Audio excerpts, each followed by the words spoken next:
Welcome to the Personal CFO. Today we're going to answer the question, where does Vanguard tell you that you should invest? Now technically, Vanguard is a very large fund company. They will let you invest in lots of types of investments through their funds, so they're not necessarily going to tell you where to invest. However, they do come out with market outlooks that say, hey, if you invest in these different asset classes, here's the expected return in those asset classes. So technically, they're not telling us where to invest, but they are giving us ranges of returns for these different asset classes. So let's take a look at that and say, what is Vanguard telling us without actually telling us?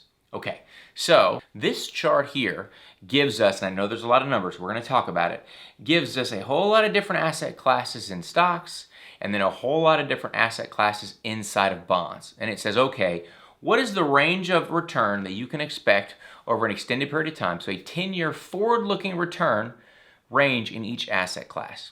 And as you can see, there's no crazy differences here. So that middle column is your expected rate of return, and then on the right is your volatility. So how much ups and downs you can expect. So for return, higher is better, and for volatility, lower is better. Okay? Now, what do we notice here? What are a few things that stick out?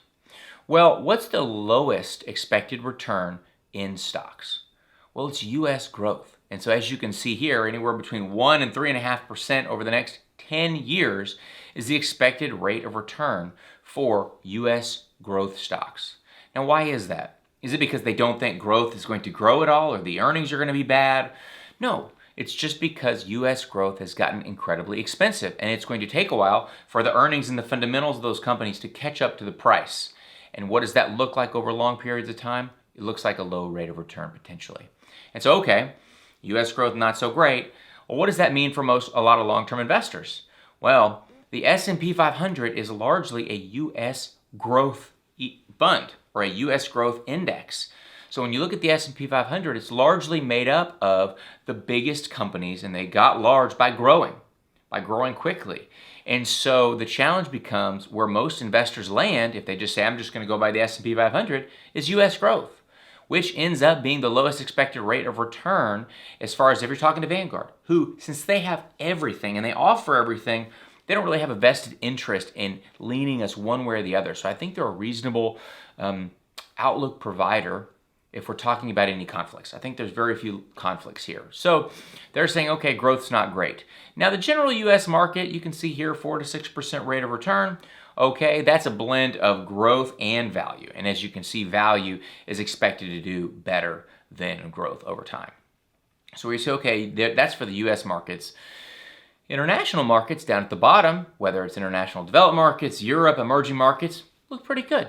6 to 8%. It's not amazing, but that's quite a bit higher than the U.S. markets. Okay, so to summarize, growth not great, U.S. markets okay, international looks quite a bit better. Okay, what about income markets or bond markets? Well, this chart here looks pretty similar, same setup. Over on the left is the name of the investment, the middle is your return, higher is better, and on the right is volatility, lower is better. And what do we see? Well, typically when you're talking about fixed income or bonds, the starting yield or the interest rate you get from that bond when you buy it is going to be pretty close to your long-term rate of return. And so the expected returns are going to follow the starting interest rate for the bonds that we're buying. And the highest is going to be U.S. high-yield corporate bonds. Sometimes those are referred to as junk bonds. So high yield and junk bonds can be synonymous with each other.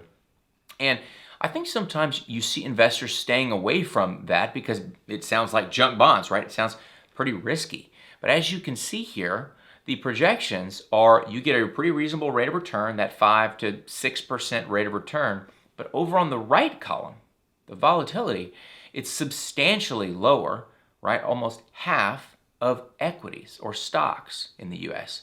And this is a pretty interesting time that's not very common, where you can buy bonds and get a similar rate of return of stocks with much less volatility. Now, when we look at bonds, great. When we look at stocks, great. This is not a recommendation to buy any of these.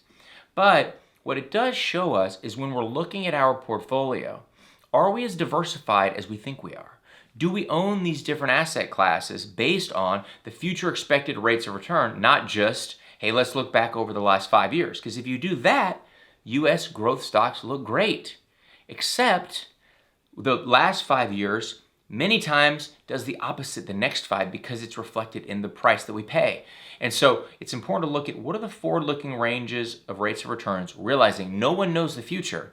But what they're doing, what Vanguard and many other companies are doing, is just saying what investments are expensive, what investments are cheap, how does that impact the future expected rates of return in the portfolio? And as we look into here, we say, okay, international is quite a bit cheaper than we might have thought. Value is pretty cheap, growth is expensive. And so reviewing your portfolio, we just want to make sure we're not hitting the easy button. And like I always say, know what you own and know why you own it. I hope you found this helpful. And as always, thanks for investing your time with the Personal CFO.